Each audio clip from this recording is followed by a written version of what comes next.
प्यारे दोस्तों, आज हम आपको बताने वाले हैं कि एक शहजादी की शादी घोड़े से हो गई। फिर घोड़े ने शहजादी के साथ जो किया उसे देखकर पूरा सभी लोग हैरान रह गए। आगे बढ़ने से पहले अगर आपने वीडियो को लाइक नहीं किया है तो वीडियो को लाइक भी जरूर करें। दोस्तों, किसी जमाने का जिक्र है। एक बादशाह था, उसकी एक ही लड़की थी, निहायत हसीन और जमील। हर फन में ताक शाह सवारी में शोर आफाक बादशाह को और शहजादी को घोड़ों का बहुत शौक था, जो घोड़ा अच्छी नस्ल का सौदागर लाते थे। बादशाह मुंह मांगी कीमत देकर खरीद लेते थे। एक दिन एक सौदागर एक सफेद घोड़ा लेकर आया। बादशाह ने बुलाकर देखा तो वो इस कदर खूबसूरत था कि वो हैरान रह गया। उन्होंने हजारों घोड़े देखे थे, मगर ऐसा प्यारा जानवर आज तक नजर से नहीं गुजरा था। उन्होंने सौदागर से कहा, इसकी जो कीमत तुम मांगोगे हम देंगे। सौदागर ने हाथ बांधकर अर्ज किया, हुजूर आप बादशाह हैं, जो मर्जी आए मरहम मत फरमाए, लेकिन यह घोड़ा अजीबोगरीब है। ना आम घोड़ों की तरह घास खाता है, ना दाना खाता है, ना पानी पीता है। इस वजह से कोई इसे नहीं खरीदता। क्योंकि हुजूर को घोड़ों का बहुत शौक है, इस वजह से इसे यहां लेकर आया हूं। बादशाह और वजीर ने हैरान होकर कहा, फिर क्या खाता है? सौदागर ने कहा, हुजूर दाने की जगह तो ये बादाम पिस्ते अखरोट किशमिश खाता है, और घास की जगह जाफरान खाता है, पानी के बदले दूध पीता है। बादशाह ने मुस्कुराकर कहा, खैर कोई बात नहीं, हम यही चीजें इसको खिलाएंगे। सौदागर ने हाथ जोड़कर कहा, हजूरे वाला को मैं धोखा नहीं देना चाहता, इसमें एक ऐब भी है। बादशाह ने पूछा, ऐब क्या है, वो भी बता दो। सौदागर ने कहा, हजूर ये अपनी पीठ पर किसी को सवार नहीं होने देता, इसी वजह से किसी ने आज तक इतनी हसीन चीज को नहीं खरीदा। बादशाह ने कहा, कोई हर्ज नहीं है, हमारी सवारी के लिए और सैकड़ों घोड़े मौजूद हैं। सौदागर खामोश हो गया। बादशाह सलामत ने वजीर से कहा, खजांची से कहकर इस सौदागर को 1 लाख रुपए दिलवा दो, और मोमार को हुक्म दो कि हमारे महल के करीब एक साफ और कुशा अस्तबल शाम तक तैयार हो जाए, और सोने चांदी की बाल्टियां बनवाओ। गर्ज हुक्म की देर थी। मनो मेवा और शेरों जाफरान आ गई। ग्वालों को हुक्म मिल गया कि वो दोनों वक्त ताजा दूध पहुंचाया करें। 2 साइज खूबसूरत कीमती लिबास वाले घोड़े की खिदमत के लिए मुकर्रर किए गए। शाम को खुद बादशाह सलामत ने सोने के खूंटे में रेशम की डोरी से घोड़े को बंधवाया और उसकी पीठ ठोक कर महल में वापस आए। दूसरे दिन शहर में मशहूर हो गया कि बादशाह सलामत ने ऐसा घोड़ा खरीदा है जो दाने के बदले मेवा खाता है और घास की जगह जाफरान चढ़ता है। उस अजीबो गरीब घोड़े को देखने लोग जोक दर जोक आने लगे। अस्तबल के करीब एक मजमा लग गया, मगर किसी को अंदर जाने की इजाजत नहीं थी। बाहर ही से देखकर चले जाते थे।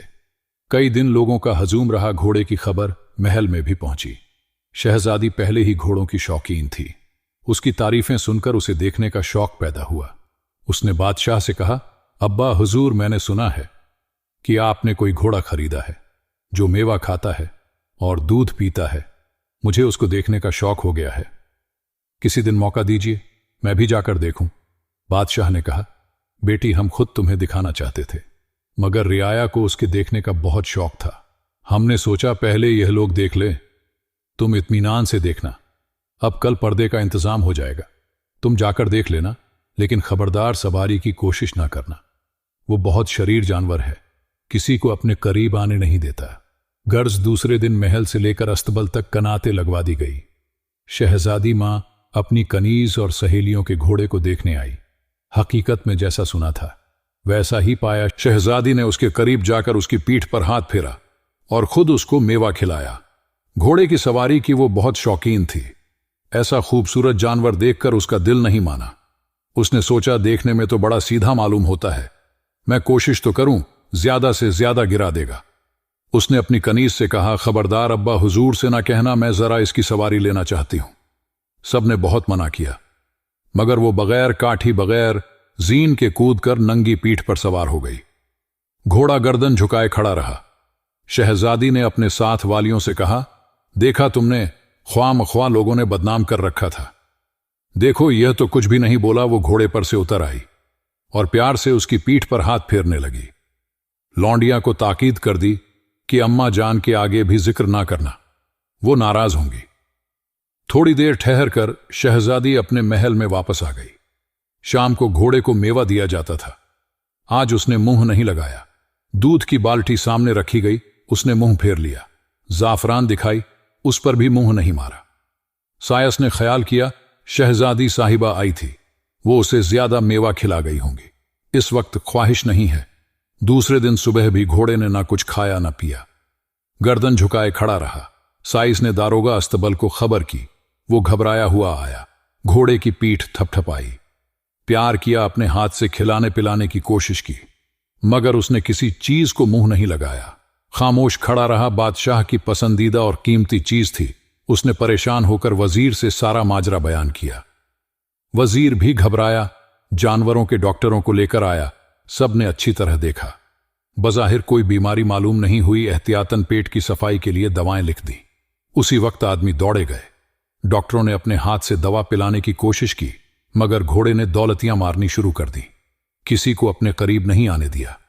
वजीर ने जाकर बादशाह सलामत से तमाम कैफियत बयान की। वो खुद तशरीफ लाए, अपने हाथ से दूध की बाल्टी बढ़ाई, उसने मुंह फेर लिया। मेवा दिया, वो भी नहीं खाया। बादशाह ने सायसों को बुलाने का हुक्म दिया। सब हाथ बांधे हाजिर हुए। बादशाह ने एक एक से सवाल किया, डराया, धमकाया। अगर किसी ने कोई बदतमीजी या लापरवाही घोड़े के साथ की होगी तो उसका सर कलम करवा दिया जाएगा। सबने हाथ बांधकर अर्ज किया, हजूर, हम तो बहुत प्यार और मोहब्बत से पेश आते हैं, दोनों वक्त बाल्टियां साफ करते हैं, दिन में कई कई मर्तबा थान की सफाई करते हैं। एक बूढ़े सायस ने हाथ बांधकर कहा, हजूर जान की आमान पाऊं तो कुछ अर्ज करूं। बादशाह ने जवाब दिया, तुम्हारी जान तुमको बख्शी, कहो क्या कहना चाहते हो। साइस ने कहा, हुजूर, तखलिये में अर्ज करूंगा। बादशाह ने हुक्म दिया, सब लोग बाहर चले जाएं। साइस ने कहा, हुजूर, आज तीसरा दिन है, शहजादी साहिबा घोड़े को देखने तशरीफ लाई थी। इत्तेफाक से मैं मेवे की बोरी लेकर आ रहा था, यहां पर्दा हो गया, मैं जल्दी में बाहर नहीं जा सका, बोरी के पीछे छुपकर बैठ गया। शहजादी साहिबा घोड़े को देखकर बहुत खुश हुई, अपने हाथ से मेवा खिलाया। बड़ी देर तक उसकी पीठ थपथपाती रही। घोड़ा खामोश गर्दन झुकाए खड़ा रहा। उन्होंने अपनी सहेलियों और कनीज से कहा, यह तो बड़ा सीधा और नेक जानवर मालूम होता है, मेरा दिल चाहता है इस पर सवारी करूं। सबने बहुत मना किया, मगर शहजादी साहिबा घोड़े की सवारी की बहुत शौकीन है। झट उसकी नंगी पीठ पर सवार हो गई। वो खामोश खड़ा रहा। शहजादी साहिबा बहुत खुश हुई और उसकी पीठ ठोक कर चली गई। बस हजूर, उस वक्त से इसने खाना पीना छोड़ दिया और हर वक्त आंख से पानी बहाता रहता है, मालूम होता है रो रहा है।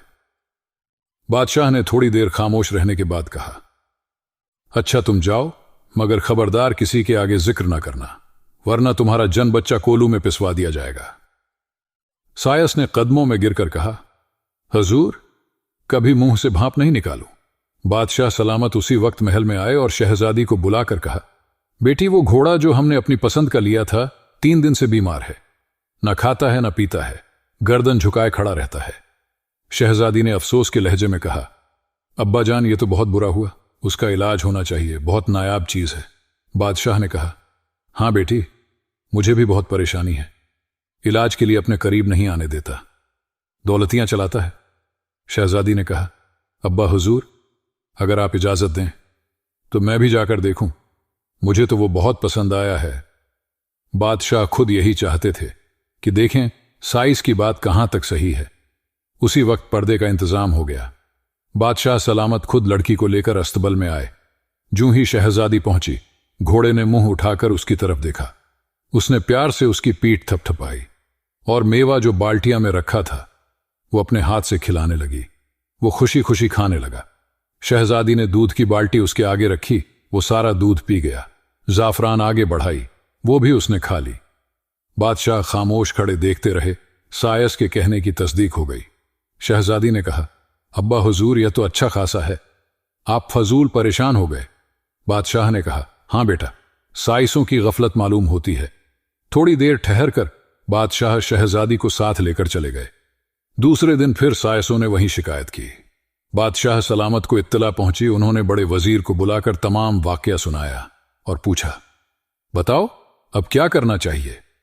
वजीर ने कहा, हुजूर, यह तो नामुमकिन है कि शहजादी साहिबा रोज अस्तबल जाकर घोड़े को अपने हाथ से खिलाया पिलाया करें। बादशाह ने कहा, यह भी दिल नहीं चाहता कि ऐसी कीमती और नायाब चीज को भूखा मार दिया जाए। वजीर ने कहा, इसकी आसान तरकीब यह है, कल दरबार में मुझे हुक्म दे कि शहजादी साहिबा को घोड़ा बहुत पसंद आ गया है, उन्हें यह तोहफा दिया जाता है और शहजादी के महल में अस्तबल बनवा दिया जाए, वहां उसको पहुंचा दिया जाएगा। साइस का काम लौंडिया बांदिया करेंगी। बादशाह को यह मशवरा पसंद आया। दूसरे दिन शहजादी के महल के सहन में अस्तबल बनकर तैयार हो गया और घोड़े को वहां पहुंचा दिया गया। शहजादी की खुशी की कोई इंतहा नहीं थी कि लाखों रुपए की चीज बाबा जान ने मुझे इनायत कर दी। वो रोजाना अपने हाथ से उसे मेवा खिलाती, दूध की बाल्टी खुद उसके आगे करती एक लौंडी जो सबसे कम दर्जे की और बदशक्ल थी। वो अस्तबल की सफाई के लिए तैनात की गई। शहजादी को भी घोड़े से बहुत मोहब्बत हो गई थी। उसने अस्तबल में अपने बैठने के लिए एक तख्त बिछवा लिया था और अक्सर अपनी सहेलियों के साथ वहां बैठकर शतरंज खेला करती थी। कई महीने इसी तरह गुजर गए। इस अरसे में कई शहजादों के पैगाम आए, मगर शहजादी ने इनकार कर दिया। वो सोचती थी कि अगर मेरी शादी हो गई तो घोड़े का क्या होगा, मैं उसकी देखभाल किस तरह कर सकूंगी। यह तो मेरे ही हाथ से खाता पीता है, जिससे शादी होगी वो गवारा नहीं करेगा। मेरे जाने के बाद यह सूख सूख कर मर जाएगा। वो अपनी सहेलियों से मजाक में कहा करती थी, मेरी शादी तो घोड़े से हो गई है। एक दफा रात को इत्तेफाक से शहजादी की आंख खुल गई। बड़ी देर तक वो करवटें बदलती रही। आखिर उठकर बाहर टहलने लगी और चलते चलते अस्तबल की तरफ निकल गई। वहां क्या देखती है कि उसके तख्त पर चंपा लौंडी, जो अस्तबल साफ करती थी, बाल खोले बैठी है और एक निहायत हसीन और जमील नौजवान उसके पास बैठा है। शहजादी को अपनी आंखों पर धोखा हुआ। वो बड़ी देर तक खड़ी खामोश देखती रही। घोड़ा अस्तबल में मौजूद नहीं था। उसे बड़ी हैरत हुई कि यह क्या किस्सा है। शहजादी निहायत अक्लमंद और होशियार थी। खामोशी से आकर अपने पलंग पर लेट गई, मगर गुस्से की वजह से उसे नींद नहीं आई। इसी हाल में सुबह हो गई। आज शहजादी बहुत उदास और खामोश थी। उसने किसी से जिक्र नहीं किया और सर का बहाना करके लेटी रही। घोड़े को भी कुछ नहीं खिलाया पिलाया। शाम को चंपा को बुलाकर उसने रात वाले वाकिया के मुतालिक पूछा। वो सहम गई और कहा, हुजूर ने देख लिया है तो मुझे बताना ही पड़ेगा। घोड़ा असल में कहीं का शहजादा है। उसको मेरे बाल बहुत पसंद आ गए हैं। आधी रात को आदमी बनकर बैठता है और मेरे बाल खुलवा कर देखता है, उसके बाद घोड़ा बन जाता है। शहजादी ने अपना गुस्सा जब्त करके कहा, अगर आज तू अपने बाल खोलकर उसके सामने बैठी तो मैं तेरे बाल काट दूंगी और बादशाह सलामत से कहकर तुझे तीरों से उड़वा दूंगी। गर्ज, उस दिन तो खुद शहजादी अस्तबल में गई ना। चंपा को जाने दिया। रात को उसको एक कोठरी में बंद करवाकर कुफ्ल डलवा दिया और इत्मीनान से सो गई। दूसरे दिन सुबह लौंडी ने आकर इत्तला दी, घोड़ा गायब है। शहजादी ने कहा, जाओ चंपा को बुलाकर लाओ। थोड़ी देर के बाद उन्होंने आकर जवाब दिया, हुजूर, चंपा अपनी कोठरी में नहीं है। शहजादी खुद उठकर पहले अस्त में गई। वहां उसको एक कागज मिला, वो उठाकर पढ़ने लगी। उस पर लिखा था, कौन आएगा कंगन के देश, कौन काटेगा चंपा के केस में कंगन देश का शहजादा हूं। मुझे एक ऐसा राज आता है जिससे मैं अपना रूप बदल सकता हूं। मैं तुम्हारे मुल्क में घोड़े का भेष बदलकर सैर करने आया था। यहां पकड़ा गया सौदागर ने तुम्हारे वालिद के हाथ फरोख्त कर दिया। तुम मुझे देखने आई। मैं पहली नजर में तुम्हारा गर्विदा हो गया। तुमने मुझे बहुत आराम और मोहब्बत से रखा, मगर तुम्हारी लौंडी चंपा के बाल बहुत पसंद आए। कई दिन से मैं उसके बाल खुलवा कर देखा करता था। कल तुमने देख लिया और चंपा को धमकी दी कि उसके बाल काट लूंगी। मुझे अफसोस हुआ, लिहाजा मैं उसे लेकर जा रहा हूं, सिर्फ उसके बाल देखने को। तुम्हें जिंदगी भर नहीं भूलूंगा, न किसी दूसरी लड़की से शादी करूंगा। यह कागज पढ़कर गुस्से के मारे शहजादी की आंखों में खून उतर आया, मगर खामोश रही। न उसने नाश्ता किया, न शब खाबी का लिबास उतारा। कागज मुट्ठी में दबाकर वो सीधी अपनी मां के पास पहुंची। बेटी को बेवक्त आता देखकर बादशाह बेगम परेशान हो गई। उन्होंने घबराकर पूछा, मेरी बच्ची खैरियत तो है? तुम कुछ रंजीदा नजर आ रही हो। शहजादी अपनी मां की गोद में सर रखकर फूट फूट कर रोने लगी। उन्होंने उसे कलेजे से लगाकर कहा, बेटी कुछ बताओ तो सही। किसी ने आंख दिखाई हो तो उसकी आंख निकलवा दूंगी, किसी ने उंगली उठाई हो तो उसकी उंगली कलम करवा दूंगी। मेरी चांद, तुम रो क्यों रही हो? शहजादी ने सिसकियां भरते हुए कहा। अम्मा जान, घोड़ा गायब हो गया। उन्होंने बेटी के सर पर हाथ फेर कर कहा, हो जाने दो, तुम्हारा सदका गया। मैं तो पहले ही समझती थी कि वो परिस्तान का घोड़ा है।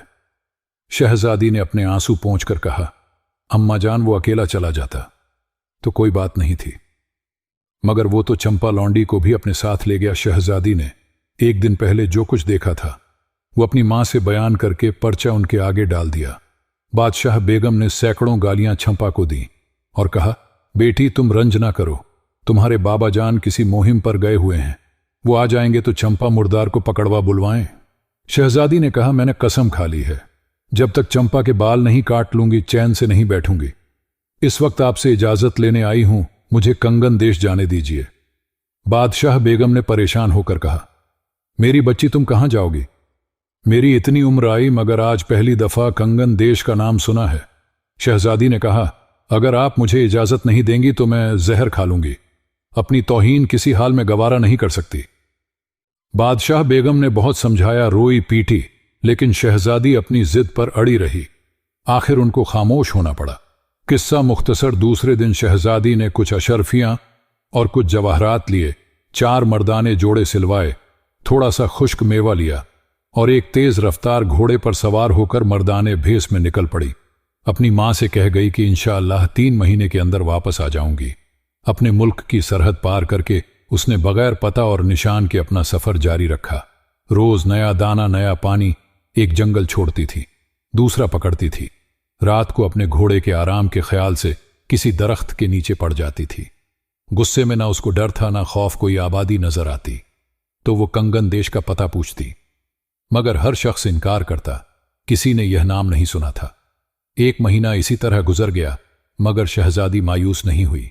उसको यकीन था कि कभी ना कभी अपनी कोशिश में कामयाब जरूर होगी। एक दिन वो सोकर उठी तो सामने उसको ऐसा जंगल नजर आया जिसके आगे जाना नामुमकिन था। गोया दरख्तों की एक दीवार थी जिसने आगे जाने का रास्ता रोक लिया था। वो बहुत परेशान हुई, अब क्या होगा, क्या मुझे नाकाम वापस जाना पड़ेगा? मगर ऐसा तो मैं हरगिज नहीं करूंगी, या तो चंपा के बाल काट कर ले जाऊंगी या इसी जंगल में दरिंदों की खुराक बनूंगी। वो अल्लाह का नाम लेकर खड़ी हो गई और खंजर अपनी कमर से निकालकर दरख्तों की टहनियां काटनी शुरू कर दी। 1 घंटे की कोशिश के बाद उसको अंदर एक रोशनी नजर आई। आखिरकार कुछ देर के बाद उसने इतना रास्ता बना लिया कि एक आदमी आसानी से अंदर जा सकता था। वो बहुत थक गई थी। कुछ देर आराम करके उसने अपने घोड़े को प्यार किया और खंजर हाथ में लेकर जंगल में दाखिल हो गई। उसकी हैरत की इंतहा न रही जब उसने देखा कि आगे एक मैदान है और उसमें एक झोपड़ी बनी हुई है। वो दबे पांव झोपड़ी के करीब गई और अंदर झांका। वहां क्या देखती है कि हिरण की खाल पर एक ज़ीफ शख्स, जिनकी पलकें नाव पर पड़ रही हैं और लंबी दाढ़ी है, आंखें बंद किए तस्वीर 1000 दाना लिए बैठे हैं। शहजादी मारे दहशत के थर थर कांपने लगी। उसके हाथ से खंजर गिर पड़ा। उसकी आवाज पर उन बुजुर्ग शख्स ने दोनों हाथों से अपनी पलकें उठाकर शहजादी की तरफ देखा। फिर खंजर को देखकर पूछा, बेटी क्या हमें कत्ल करने आई है? शहजादी डर के मारे उनके कदमों पर गिर पड़ी और कहा, बाबा भला कहीं ऐसी गुस्ताखी हो सकती है? मैं तो एक कमजोर लड़की हूं, एक जरूरत से अपने घर से निकली हूं। बाबा ने उसके सर पर हाथ फेर कर कहा, बेटी तेरे ऊपर क्या मुसीबत पड़ी है, बयान कर। शहजादी ने सारा किस्सा सुनाया। बाबा ने मुस्कुराकर कहा, वो लड़का ऐसा ही मन चला है, मैंने ही उसको वो राज सिखाया था, मगर उसने तुम्हारे साथ दगा की है, अब वो अमल भूल जाएगा। शहजादी ने हाथ जोड़कर कहा, बाबा आप मुझे कंगन देश का पता बता दें, मैं अपनी तौहीन का बदला लूंगी। बाबा ने कहा, मगर बेटी किसी को कत्ल ना करना। शहजादी ने कहा, नहीं बाबा, मैं तो सिर्फ अपनी लौंडी के बाल काटकर वापस चली जाऊंगी। बाबा ने कहा, इस जंगल के आगे कंगन देश है, अगर तुम अंदर से चली जाओ तो सूरज गरूब होने से पहले शहर में दाखिल हो जाओगी। शहजादी ने हाथ जोड़कर कहा, बाबा मेरा घोड़ा अंदर कैसे आएगा, मैं भी मुश्किल से आई हूं। बाबा ने कहा, जाओ खुदा का नाम लेकर उसकी रास पकड़ कर ले आओ। शहजादी जिस रास्ते से अंदर आई थी उसी रास्ते वापस घोड़े के पास आई और बाबा के कहने से वो घोड़े को लेकर दाखिल हुई। उस वक्त उसे वो रास्ता अच्छा खासा कुशादा मालूम हुआ। बाबा ने हाथ के इशारे से शहजादी को दूसरी तरफ जाने का कहा। वो अदब से सलाम करके आगे बढ़ी। अब मैदान साफ था। वो घोड़े पर सवार हो गई। थोड़ी दूर गई थी कि शहर पनाह की फसील नजर आने लगी। उसने घोड़े की रफ्तार तेज कर दी। वो खुशी से फूली नहीं समाती थी। उसकी मंजिल मकसूद सामने नजर आ रही थी। अभी सूरज गरूब नहीं हुआ था कि वो शहर में दाखिल हो गई। नई जगह, अजनबी लोग, सारे दिन की थकी हारी सोचने लगी कहां ठहरेगी। फिर उसने एक नौजवान लाडटके का भेष बना लिया। लोग उस नौमर लड़के का हुस्न जमाल देखकर हैरान रह गए। परदेसी समझकर हर शख्स ने उसको अपने यहां ठहरने की दावत दी, मगर उसने सबका शुक्रिया अदा करके किसी सराय का पता पूछा। गर्ज किसी अल्लाह के बंदे ने उसको एक सराय में पहुंचा दिया। बी भटियारी ने हाथों हाथ लिया, उसके ठहरने के लिए एक कोठरी खोल दी। पलंग, बिस्तर, हर चीज वहां मौजूद थी। शहजादी ने खुदा का शुक्र अदा किया। अपने कपड़ों का थैला एक तरफ रखा, घोड़े को ले जाकर अस्तबल में बांधा और मुंह हाथ धोकर पलंग पर बैठ गई। थोड़ी देर के बाद बी भटियारी खाना लेकर आ गई। आलू का सालन शोरबा, पानी की तरह पतला, एक बोटी, एक आलू का कतला, मसूर की दाल, वो भी दाल अलग, पानी अलग, तंदूर की मोटी मोटी 2 रोटियां। शहजादी ने भला ऐसा खाना कहां खाया था, लेकिन इस वक्त में 1000 नेमत मालूम हुआ। खूब पेट भरकर खाया और टांगे फैलाकर बेखबर सो गई। सुबह को जब सूरज काफी चढ़ गया तो बी भटियारी ने आकर जगाया। ए मियां मुसाफिर, तुम तो ऐसे घोड़े बेचकर सोए के उठने का नाम नहीं लेते। नाश्ता ठंडा हो रहा है। शहजादी घबराकर उठ बैठी। उसने बी भटियारी से कहा, मेरे घोड़े को दाना घास दे देना। भटियारी ने हंसकर कहा, मियां मुसाफिर, सारी उम्र इन्हीं कामों में गुजरी है। मैं मुसाफिरों की खिदमत करती हूं। मेरा मियां उनके घोड़ों और खच्चर की देखभाल करता है। वो मटकती हुई चली गई। शहजादी ने उठकर मुंह धोया। भटियारी गुड़ का हलवा, काला स्याह लेकर आई। एक गिलास में दूध, नीला पानी शहजादी को दिया। उसने बहुत तारीफें कर कर के खाया और भटियारी से कहा, मैं इस शहर में पहली दफा आया हूं। यहां का बादशाह कौन है? रियाया के साथ कैसा सलूक करता है? यहां की कौन कौन सी इमारतें देखने के काबिल हैं? भटियारी ने जवाब दिया, मियां मुसाफिर, तुम बहुत खुशकिस्मत हो कि अब आए हो। 1 महीना पहले हमारा शहर मातम कद्दा बना हुआ था। हमारे बादशाह का एक ही लड़का है। वो कई महीने तक गायब रहा। बादशाह सलामत ने उसके गम में दरबार में आना छोड़ दिया था। मां बाप दिन रात रोते थे। रात को सारे शहर में अंधेरा रहता था। खुदा खुदा करके वो 1 महीना हुआ आया है, मगर बजाय खुशी के बादशाह सलामत और बादशाह बेगम बहुत रंजीदा हैं। शहजादी ने पूछा, रंजीदा क्यों है? भटियारी ने कहा, ऐ मियां मुसाफिर, मां बाप को अरमान होता है कि अपनी औलाद की शादी कहीं अच्छी जगह करें, मगर सुना है शहजादा एक काली कलूटी औरत को लेकर आया है और महल में उसको रखा है। कान गुनाहगार हैं। देखने वाले कहते हैं लौंडी मालूम होती है। किसी को वहां जाने का हुक्म नहीं। बादशाह सलामत ने आज तक अपने महल में नहीं आने दिया। शहजादी ने मुस्कुराकर कहा, अपनी अपनी पसंद है। गर्ज भटियारी से यह हालात सुनकर उसको कुछ न हुआ, बल्कि खुशी हुई कि यहां भी उसको कोई इज्जत की निगाह से नहीं देखता। बी भटियारी ने बर्तन उठाकर जाते हुए कहा, मियां मुसाफिर, नहा धोकर तैयार हो जाओ। उसके बाद शहर की सैर को निकलो। यहां का शाही बाग देखने दूर दूर से लोग आते हैं। शहजादी ने कहा, बी भटियारी, मुझे कुएं पर नहाने की आदत नहीं है। कोई पर्दे की जगह बताओ। उसने ठट्ठा लगाकर कहा, वाह मियां मुसाफिर, तुम तो औरतों की तरह शर्माते हो। अभी कमसिन भी हो तो खैर, मेरे साथ चलो जहां मैं नहाती हूं, वहां जाकर नहा लो। शहजादी ने गुस्ल किया, कपड़े बदले और तैयार होकर अपने घोड़े के पास आई। भटियारी बोली, शाहीबाग में घोड़े के ले जाने की इजाजत नहीं है। यहां से करीब ही है, रास्ते में किसी से पूछ लेना। गर्ज शहजादी सराय से बाहर निकली और पूछती पूछती शाही बाग पहुंची। वहां क्या देखती है कि एक बुढ़िया मालन फूल चुन रही है। ये भी उसके पास जाकर खड़ी हो गई। उसने अज राहे हमदर्दी कहा, बड़ी भी तुम्हारी कमर तो झुकी हुई है। तुम फूल चुनते चुनते थक गई हो। बुढ़िया ने निगाह उठाकर देखा तो एक निहायत खूबसूरत लड़का खड़ा उससे पूछ रहा था। क्योंकि शहजादी ने उस वक्त लड्डेचके का रूप बनाया हुआ था, इसीलिए बुढ़िया ने पूछा, बेटा तू कहां से आया है? किसका लाल है? शहजादी ने जवाब दिया, अम्मा मैं परदेसी हूं। तुम्हारे शहर की बहुत तारीफ सुनी थी, देखने आया हूं। बुढ़िया ने पूछा, अच्छा बेटा तू कहां ठहरा है? शहजादी ने उसके हाथ फूल चुनवाते हुए कहा, मैं सराय में ठहरा हूं। इस वक्त जरा बाग की सैर करने चला आया हूं। बुढ़िया बोली, बेटा तुझे देखकर मेरा दिल बड़ा खुश हुआ। मैं अकेली रहती हूं। तू सराय में न ठहर, मेरे घर चल भटियारी, सीधे साधे मुसाफिरों को लूट लेती है। शहजादी ने कहा, अच्छा अम्मा, तुम्हारे ही घर आ जाऊंगा, मगर इतनी मेहनत तुम क्यों करती हो? अब तो तुम्हारी टोकरी फूलों से भर गई, चलो मैं तुम्हारे घर तक पहुंचा दूं। बुढ़िया ने उसे दुआएं देकर कहा, बेटा मेहनत ना करूं तो खाऊं कहां से? अब यहां से जाकर खाना पकाऊंगी, उसके बाद फूलों का गहना बनाऊंगी, रात को शहजादे के महल में लेकर जाऊंगी, उसकी बीवी को अपने हाथ से पहना कर आऊंगी, सिवाय मेरे किसी को जाने की इजाजत नहीं है। शहजादी समझ गई, जरूर बुढ़िया चंपा के लिए गहना बनाकर ले जाती है। गुस्से से उसके तन बदन में आग लग गई, मगर उसने सोचा यह बड़ा अच्छा मौका है, मैं अपना सामान लेकर बुढ़िया के यहां आ जाऊं।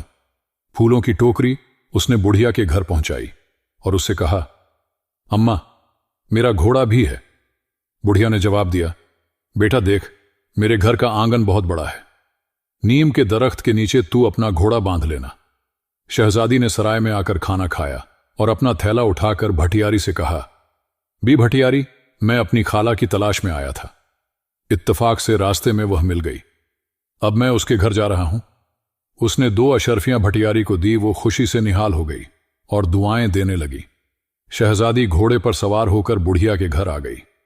कई दिन वो खामोश देखती रही, मगर रफ्ता रफ्ता उसने फूल पुणे शुरू किए। बुढ़िया कहा करती थी, बेटा तू लड़का है, तेरा ये काम नहीं, मगर वो कहती थी, नहीं अम्मा, तुम्हें तो कम नजर आता है, देखना 2-4 दिन में तुमसे अच्छा गहना बनाने लगूंगा। बुढ़िया भी खामोश हो जाती थी। एक दिन शहजादी ने खुद अपने हाथ से बहुत खूबसूरत जेवर बनाया।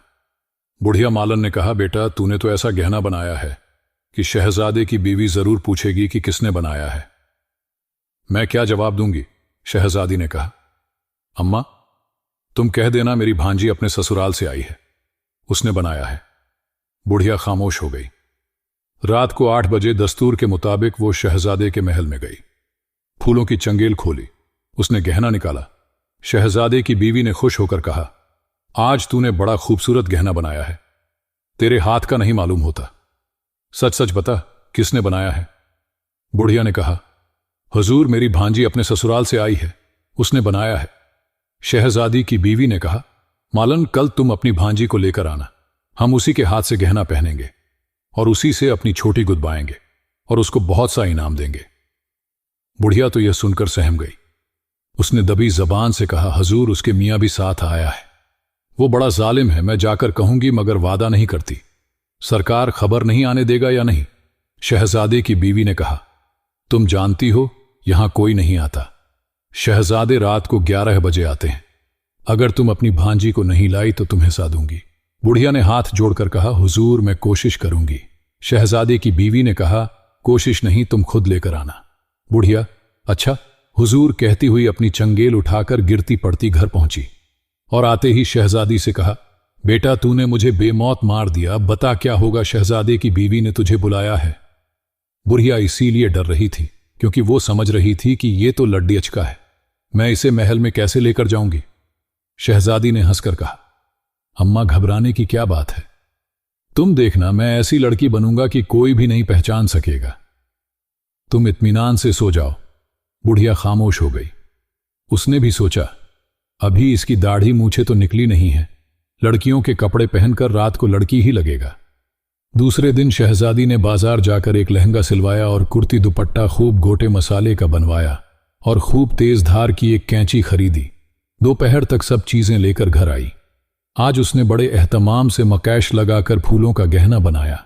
शहजादे की बीवी के लिए रोज फूलों की छोटी बनाई जाती थी, आज उसने सीपियां लड़ियों की छोटी बनाई और लाल सब्ज चंगेल में रखकर सुर्ख कपड़े से ढांक दी। इन सब कामों से फारिग होकर उसने अपने हाथ पांव में बजाय मेहंदी के सुर्ख रंग लगाया और तेल में थोड़ी सी कालक मिलाकर अपने मुंह और हाथ पैरों पर मल लिया। वो चांदी के जेवर भी खरीद कर लाई थी। 8 बजे तैयार होकर जब वो छम छम करती कोठरी से निकली तो बुढ़िया उसको देखकर दंग रह गई। उसने कहा, बेटी, तूने अपना रंग क्यों सांवला कर लिया? शहजादी ने जवाब दिया, अम्मा, वो देखकर यह ना कहती कि खाला का रंग तो सांवला है, भांजी कैसे गोरी हो गई, भेस बदले तो पूरा बदले। बुढ़िया खुश हो गई और उसको साथ लेकर शहजादे के महल में पहुंची। शहजादी ने देखा कि चंपा बड़े ठाठ से जरनिगार मुसहरी पर तकिए का सहारा लिए पड़ी है। उसकी आंखों में खून उतर आया। अगर उसका बस चलता तो खंजर से उसी वक्त उसका काम तमाम कर देती। मालन ने झुककर सलाम किया। शहजादी को भी सलाम करना पड़ा। शहजादे की बीवी ने कहा, मालन तुम्हारी भांजी तो बड़ी ठाठदार है, मगर यहां घूंघट क्यों निकाले हैं? मालन ने फूलों की चंगे खोलते हुए कहा, हुजूर शर्माती है। शहजादे की बीवी फूलों का गहना देखकर बहुत खुश हुई। उसने कहा, आज हम तुम्हारी भांजी से अपने बालों में फूल गुदवाएंगे। शहजादी की दिली मुराद भर आई चंपा अपने बाल खोलकर बैठ गई। शहजादी ने अपना काम शुरू किया। उसने बड़ी सफाई से पूरी छोटी काट कर अपनी चंगेल में रख ली और बड़ी खूबसूरती से फूलों की छोटी लगा दी। अपने काम से फारिग होकर उसने मालन से कहा, खाला जल्दी से चलो। उन्होंने थोड़ी देर की इजाजत दी थी। शहजादे की बीवी ने बहुत सा इनाम देकर रुखसत किया और कहा, तुम जब तक यहां हो रोज आ जाया करो। दोनों सलाम करके घर वापस आई। शहजादी ने जल्दी जल्दी कपड़े बदले और मुंह हाथ धोकर बुढ़िया से कहा, अम्मा घूंघट निकाले निकाले सर में दर्द होने लगा। मैं जरा हवा खोरी को जाता हूं। उसने अपना थैला उठाया और घोड़े पर सवार होकर बड़ी तेज रफ्तार से चल पड़ी। 2 घंटों में वो मीलों दूर निकल गई। घोड़ा भी बहुत दिन से आराम कर रहा था। इस वक्त हवा से बातें करने लगा। शहजादा अपने दस्तूर के मुताबिक रात को 11 बजे अपने कमरे में आया और अपनी मुसाहरी पर बैठ गया। चंपा अपने बाल खोल उसने छोटी खोलनी शुरू की। फूलों की लड़ियां निकालकर जो उसने बाल खोलना चाहे तो गुद्दी साफ थी। वो घबरा गई और शहजादे की तरफ देखने लगी। उसने दोबारा कहा, फूलों की चोटियां क्यों लगाती है? मुझे ये सब बनावटी बातें पसंद नहीं। मैं सिर्फ तेरे बाल देखना चाहता हूं। तुझे खूब मालूम है जिस दिन शहजादी ने तेरी छोटी काटने को कहा था, उसी दिन मैं उसे धोखा देकर तुझे उड़ा लाया था। वो मेरी मोहसिन थी।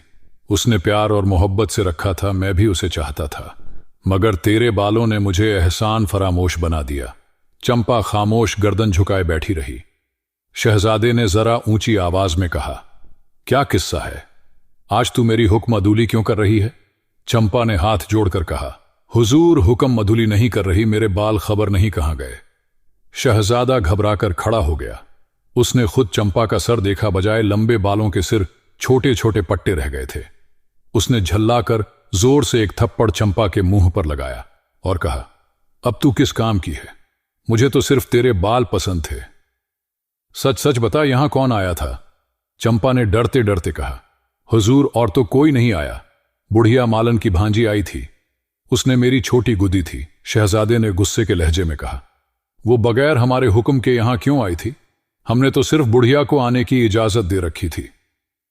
शहजादा गमो गुस्से की हालत में टहल रहा था और बार बार कह रहा था, कौन आया? कंगन के देश किसने काटे? चंपा के केस उसकी नजर दरवाजे पर पड़ी। जहां से मालन आती थी वहां मोटे मोटे हरूफ में लिखा था, हम आए कंगन के देश, हमने काटे चंपा के केस। शहजादी महारुख। कुछ देर शहजादा खड़ा रहा, फिर उसने चंपा से कहा, शहजादी, तेरे बाल काट कर ले गई और तुझे खबर तक नहीं हुई, बेवकूफ गधी। चंपा ने कहा, हजूर, शहजादी तो बहुत खूबसूरत है, वो लड़की तो बहुत काली थी। शहजादे ने गुस्से के लहजे में कहा, हकीकत में जाहिल आदमी का दिमाग बेकार होता है। देख, वो सामने लिख गई है। शहजादा फौरन बाहर चला गया। उसने सिपाहियों को हुक्म दिया, अभी बुढ़िया मालन को पकड़ लाओ और जो कोई भी उसके घर में हो उसे गिरफ्तार कर लाओ। हुक्म पाते ही सिपाही दौड़ गए। आधी रात गुजर चुकी थी। बुढ़िया लड़के के इंतजार में जाग रही थी। अचानक कई सिपाही घर में घुस आए और बुढ़िया की मशकें कस ली। वो रोने चिल्लाने लगी, अरे डाकू आ गए, मुझे बचाओ। सिपाहियों ने डांट कर कहा, हम डाकू नहीं हैं, शहजादे साहब के सिपाही हैं, उनके हुक्म से तुझे पकड़ने आए हैं। बता, तेरे यहां और कौन कौन है? बुढ़िया डर गई कि ये उस लड़के की वजह से मुसीबत आई है। शहजादे की बीवी ने पहचान लिया होगा कि वो लड़की नहीं है। उसने कांपती हुई आवाज में कहा, मेरे यहां और कोई नहीं है। एक मेरा भांजा आया हुआ था। 8 बजे रात को वो कहीं घूमने गया था, अभी तक नहीं आया। मैं उसी के इंतजार में जाग रही थी। सिपाहियों ने कहा, अच्छा, तू हमारे साथ चल, शहजादे ने बुलाया है। सिपाही बुढ़िया को लेकर शहजादे के पास आए। बाकी उसके भांजे के इंतजार में वहीं ठहर गए। शहजादा बुढ़िया को साथ लेकर अपने कमरे में आया और हंटर उठाकर कहा, सच सच बता, आज तू किसको अपने साथ लेकर आई थी? वरना मार मार कर तेरी खाल खींच लूंगा। हजूर, मैं उसको नहीं ला रही थी, मगर बेगम साहिबा ने हुक्म दिया था कि कल उसे जरूर लेकर आना।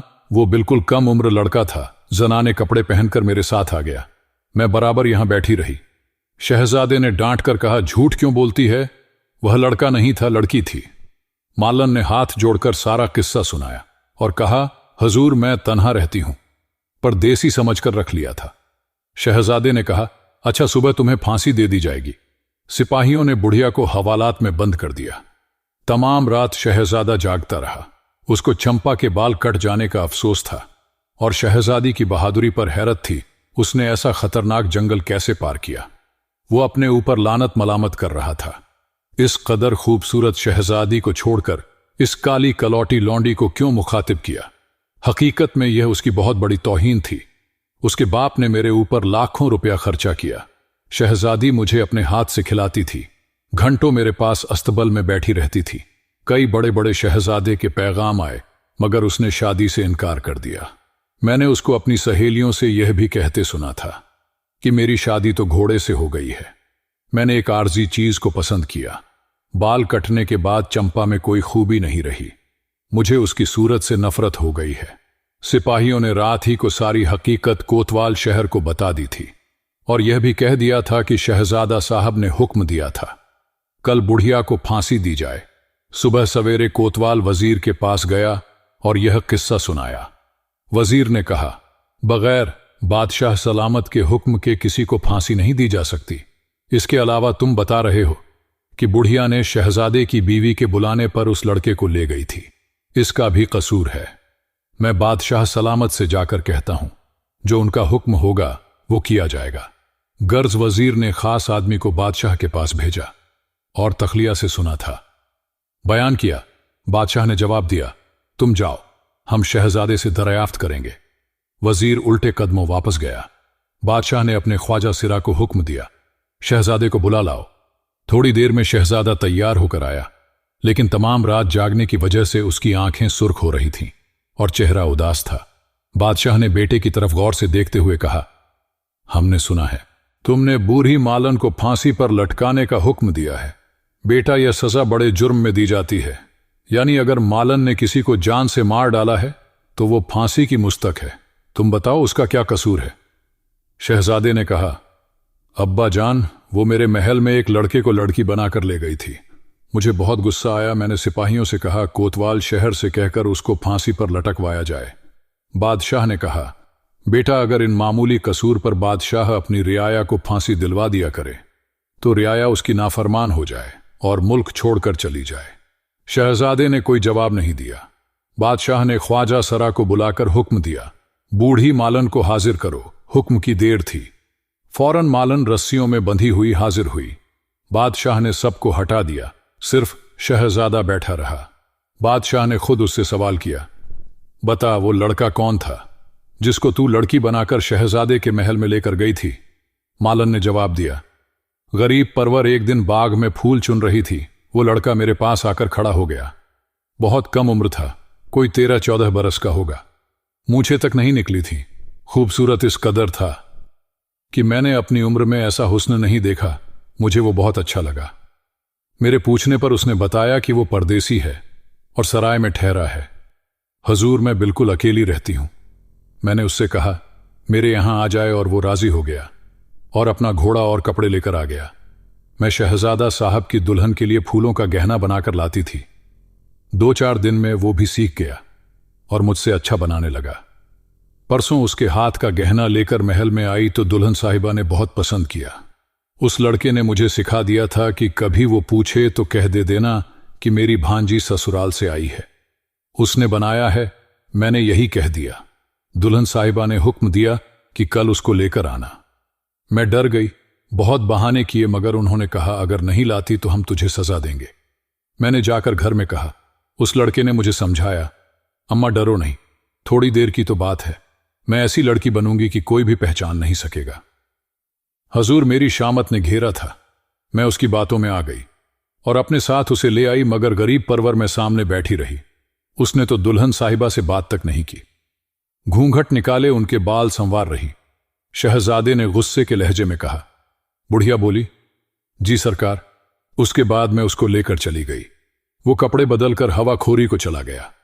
12 बजे रात तक वापस नहीं आया था। मैं उसी के इंतजार में जाग रही थी कि सिपाही मुझे पकड़ लाए। अब हजूर जो चाहे सजा दें। शहजादे ने पूछा, क्या वो घोड़े पर गया था? मालन ने हाथ जोड़कर कहा, मैं अपनी कोठरी में पड़ी थी, मुझे खबर नहीं किस पर गया था, मगर जब सिपाही मुझे पकड़कर लाए तो उसका घोड़ा नहीं था। शहजादे ने उठकर बुढ़िया की रस्सियां खोलकर कहा, जा, तेरा कसूर माफ किया, अभी मेरी नजरों के सामने से दूर हो जा। बुढ़िया गिरती पड़ती हजारों दुआएं देती हुई चली गई। बादशाह ने बेटे से कहा, या तो तुमने फांसी की सजा तजवीज की थी या बिल्कुल माफ कर दिया। हालांकि वह जनाने महल में लड़के को लेकर गई थी, यह उसका जुर्म का काम था। शहजादे ने गर्दन झुकाकर कहा, अब्बा जान, वो लड़का नहीं था, लड़की थी। बादशाह ने ताज्जुब से कहा, तुझे कैसे खबर हुई? शहजादे ने जवाब दिया, अब्बा जान, वो शहजादी माहरूख थी, मुझसे इंतकाम लेने आई थी। मैं उसकी लौंडी चंपा को लेकर आ गया था, मुझे उसके बाल बहुत पसंद थे। शहजादी चंपा की छोटी काट कर ले गई। बादशाह ने मुस्कुराकर कहा, बड़ी बहादुर लड़की है, मैं उसकी हिम्मत और जुर्रत से बहुत खुश हुआ, मगर आज तक तुमने तफसील से मुझे हालात नहीं बताए। 6 महीने तक कहां गायब रहे थे? शहजादे ने सब मुफस्सिल हालात बताए, जंगल में एक बुजुर्ग का मिलना और उनसे राज का सीखना, फिर घोड़ा बनकर जाना, वगैरह वगैरह। कुछ देर खामोश होने के बाद बादशाह ने कहा, हमारा तो मुंह नहीं कि शहजादी माहरूख के लिए तुम्हारा पैगाम भेजे। तुम खुद घोड़ा बनकर वहां फिर जाओ और शहजादी से और उसके बाप से माफी मांगो। उसके बाद हम खुद तुम्हारी बारात लेकर जाएंगे। बड़े अफसोस की बात है कि तुमने एक लौंडी को शहजादी पर तरजीह दी। शहजादे ने कहा, अब्बा जान, अब मैं खुद शर्मिंदा हूं। और वो चंपा और सब कनीजों को वहीं ठहरने का हुक्म दिया। उसने शहजादे के करीब जाकर कहा, आपकी शरीफ आवरी से बड़ी खुशी हुई। उसने कोई जवाब नहीं दिया और खंजर म्यान से निकाल लिया, मगर शहजादी के हुस्न जमाल को देखकर उसका हाथ नहीं उठ सका।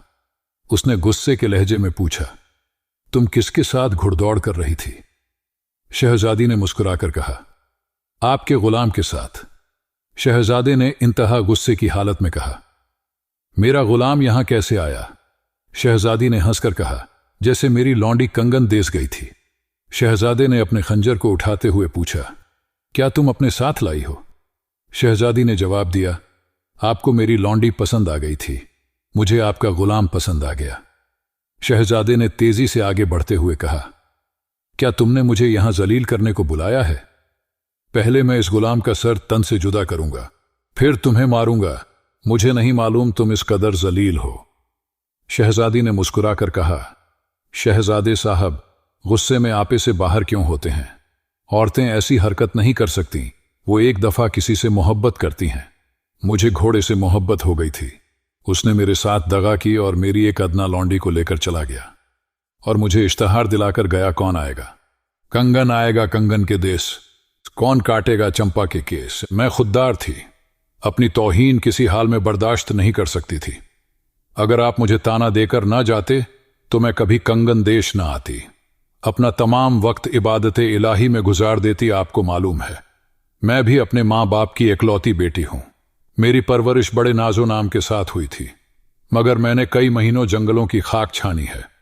आप चंपा के साथ ऐशो आराम की जिंदगी बसर कर रहे थे और मैं शेरों और भेड़ियों के मुंह में थी। आपने मुझे पहले भी एक कमजोर लड़की समझकर धोखा दिया, लेकिन चंपा के बाल कट जाने के बाद आपको मुंह की खानी पड़ी और इस वक्त भी आप अपनी ताकत इस्तेमाल करना चाहते हैं। मेहरबानी करके अपना खंजर मायान में रख लें, उसने गुलाम के सर से ताज फेंकते हुए कहा। यह आपकी नूरे नजर चंपा है, अगर आप इसको ले जाना चाहते हैं तो शौक से ले जाएं, मुझे कोई एतराज ना होगा। शहजादे ने गर्दन झुकाकर कहा, मैं तुमसे बहुत शर्मिंदा हूं, बल्कि तुम्हारा गुनाहगार हूं। तुमने मुझसे पूरा पूरा इंतकाम ले लिया। तुम्हें इसके साथ देखकर मेरी आंखों में खून उताया था। शहजादी ने मुस्कुराकर कहा, और जब मुझे यह मालूम हुआ कि घोड़ा जिसको मैं अपने हाथ से खिलाती पिलाती थी और ज्यादा वक्त उसके अस्तबल में गुजारती थी, वो चंपा को लेकर फरार हो गया, तो मेरे दिल पर क्या गुजरी होगी। शहजादे ने नदामत से कहा, बार बार इस जिक्र को ना दोहराओ, मैं अपने कसूर की माफी मांगता हूं। शहजादी ने उसकी बात को नजरअंदाज करते हुए अपनी कनीजों से कहा, शहजादे साहब के लिए कुर्सी लाओ, बड़े देर से खड़े हैं। शहजादे ने मुस्कुराकर कहा, मैं अपना अस्तबल देखना चाहता हूं। शहजादी ने जवाब दिया, जब घोड़ा नहीं रहा तो अस्तबल बेकार था, उसका मैंने मुसाफिर खाना बनवा दिया है। एक दिन वहां चंपा भूखी प्यासी फटे कपड़े पहने आई थी। उसने बताया कि उसके बाल कटने के बाद आपने ठोकरे मारकर उसको निकाल दिया है। बड़े अफसोस की बात है, जब औरत दिल से उतर जाती है तो मर्द उसके साथ यह सलूक करते हैं।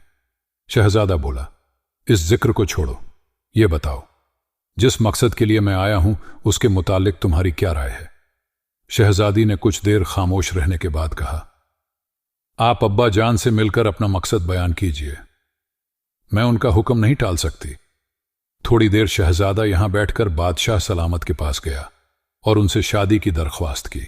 उन्होंने जवाब दिया, बेटा मैं तुमसे मिलकर बहुत खुश हुआ, मगर तुम्हारे वालिद साहब की तरफ से पैगाम आना चाहिए। अगर हमने तुम्हारे कहने से यह रिश्ता मंजूर कर लिया तो उन्हें रंज होगा। शहजादे ने गर्दन झुकाकर कहा, अब्बा जान की मर्जी से मैं आया हूं, वो आपसे बहुत शर्मिंदा है। मैंने आपको और शहजादी को रंज पहुंचाया था, उन्होंने मुझे भेजा है कि अपना कसूर माफ करवा कर आओ। बादशाह सलामत ने उसे सीने से लगाकर कहा, बेटा हमने तुम्हें माफ किया, अपने वालिद को हमारा सलाम कहना और कहना कि हमारी यही एक लड़की है। अगर आप बजाते खुद बारात लेकर आए तो हम यह रिश्ता करने को तैयार हैं। गर्ज शहजादा उसी दिन रवाना हो गया। दोनों बादशाहों के दरमियान एलजी के जरिए शादी की तारीख मुकर्रर हुई और बड़ी धूमधाम से शादी की रस्म अदा हुई। तो दोस्तों, इस तरह एक शहजादी की शादी उस घोड़ा बनने वाले शहजादे से हो गई। ये वीडियो आपको कैसी लगी हमें जरूर बताएं।